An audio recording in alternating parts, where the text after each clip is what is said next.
చెన్నైకి చెందిన కొంతమంది యువతీ యువకులు అన్నమయ్య జిల్లా రాయచోటిలో సైకిల్ రైడ్ చేస్తూ కనిపించారు. తాము చెన్నైలో మార్కెటింగ్ ఉద్యోగాలు చేస్తున్నామని చెప్పారు. తమకు సైకిల్ రైడ్ అంటే చాలా ఇష్టమని చెప్పారు. తాము 20 మంది కలిపి సైకిల్ పై చెన్నై నుంచి తిరుపతికి వెళ్తున్నామని వెల్లడించారు. తమకు సైకిల్ రైడ్ అన్నది ఫ్యాషన్ అని తెలిపారు. దాదాపు 600 కిలోమీటర్ల రైడ్ను తాము 40 గంటల్లో పూర్తి చేస్తామని తెలిపారు. చెన్నై నుంచి వస్తున్నాము.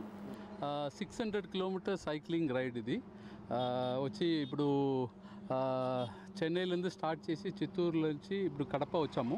కడప నుంచి మళ్ళీ వయా తిరుతణి, తిరువల్లూరు అట్లా చెన్నై మళ్ళీ వెళ్ళిపోతున్నాము. మొత్తం వచ్చి 600 కిలోమీటర్స్ రైడ్ ఇది. ఇది ఒక 20 మెంబర్ వస్తున్నాము. నా క్లబ్ నుంచి ఒక 6 మెంబర్ వచ్చినాము. మీరేం చేస్తారండి?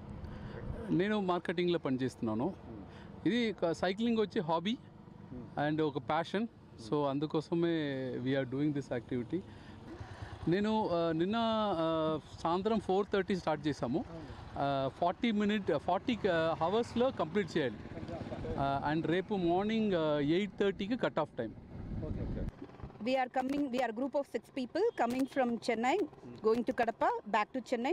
It's a 600 kilometer cycle ride. It's called BRM from Madras Randoner Club.